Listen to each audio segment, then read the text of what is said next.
Alors, qu'est-ce qui m'anime dans cette transmission, dans ce travail, dans cette forme d'hypnose? Alors, d'abord, me vient cette citation de Milton Erickson qui dit: «L'hypnose est une relation pleine de vie qui se passe à l'intérieur d'une personne et qui est suscitée par la chaleur d'une autre personne». Et je crois que cette définition-là, disons, est assez ouvrante, stimulante, reliante.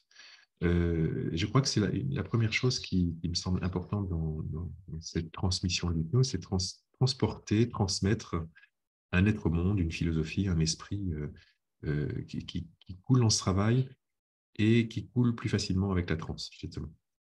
Un autre aspect, c'est euh, on va dire, décloisonner l'hypnose euh, qui, au cours au fur et à mesure de l'histoire, en fait, au cours de l'histoire, est devenue la transe des scientifiques, en quelque sorte,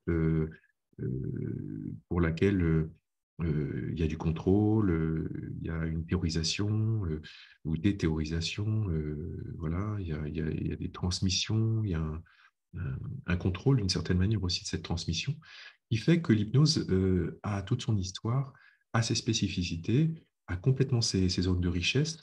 Moi, je l'appelle le laser de la transe, hein, en quelque sorte, puisqu'elle permet vraiment de calibrer la transe qu'on veut, et puis de travailler avec, voilà, selon ce qu'on veut faire émerger, selon ce qu'on veut créer comme phénomène de transe, selon les territoires qu'on veut aller contacter ou faciliter. Euh, voilà, donc ça ouvre beaucoup de perspectives sur lesquelles, effectivement, nous pouvons reprendre du contrôle. Et à la fois, il y a des aspects complètement transversaux qui débordent l'hypnose, qui n'appartient pas à l'hypnose, qui appartient à la transe. Et la transe est universelle. La transe est immémoriale. Et la transe est comme une déesse à 10 000 visages, puisque, comme l'eau, d'une certaine manière, elle prend la forme de la culture dans laquelle elle s'exerce, quoi. Donc voilà, ces deux notions pour moi sont importantes dans l'hypnose. C'est à la fois transmettre un esprit, à la fois transmettre une méthode qui a toutes ses richesses, ses zones de puissance, et puis à la fois remettre de la transversalité et du lien avec les autres formes de culture thérapeutique. Voilà. D'autre part, et ça c'est une notion très importante, c'est réanimer la dimension spirituelle dans le travail thérapeutique. Et là, on entre dans justement la spécificité de ce qu'est l'hypnose ericksonienne transpersonnelle et ce qui est le courant transpersonnel de manière générale. Rappelons que le courant transpersonnel, il s'agit au départ, hein, d'abord d'intégrer que les humains font des expériences spirituelles.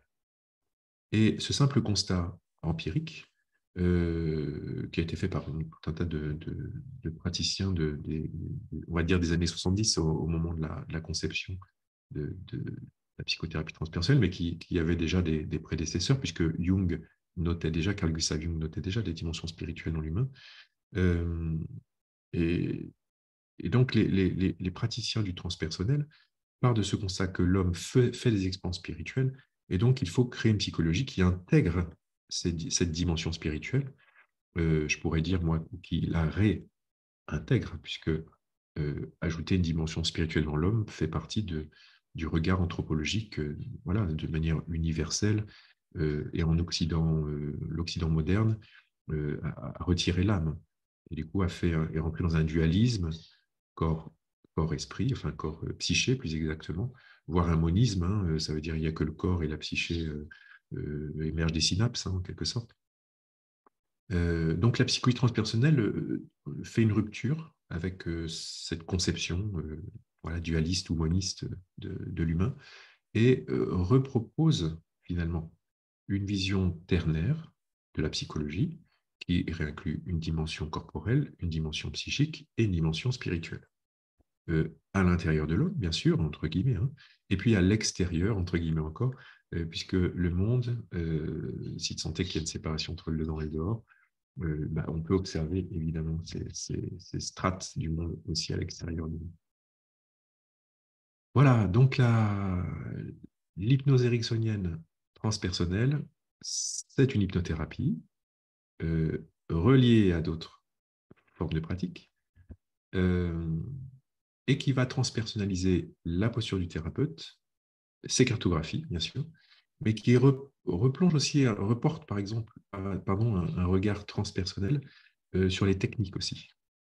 Euh, et puis, bien sûr, sur les territoires. Ça veut dire, on ne peut pas simplement postuler ou décider même que toutes les expériences que vivent les personnes soient psychologiques. Ça veut dire ramener tout ce qui est vécu au territoire psychique. Ça veut dire de l'imaginaire. La personne s'imagine. Il n'y a pas de tiers dans l'expérience. Il n'y a pas d'esprit qui se manifeste ou qui peuvent se manifester dans le champ de son expérience de transe. Tout ça n'est que à l'intérieur d'elle-même. Non. L'hypnose sexuelle transpersonnelle intègre bien sûr intègre et inclut hein, les dimensions des dimensions de l'esprit et les dimensions du coup d'autres strates de l'univers. Nous vivons dans un monde multidimensionnel et cette multidimensionnalité vient nous rencontrer. Nous-mêmes, nous sommes des êtres multidimensionnels et c'est une hypnose qui intègre ce paradigme-là. Bon, voilà en quelques mots ce qu'est l'hypnose érectionnelle transpersonnelle, sans rentrer évidemment dans les contenus ni dans les techniques.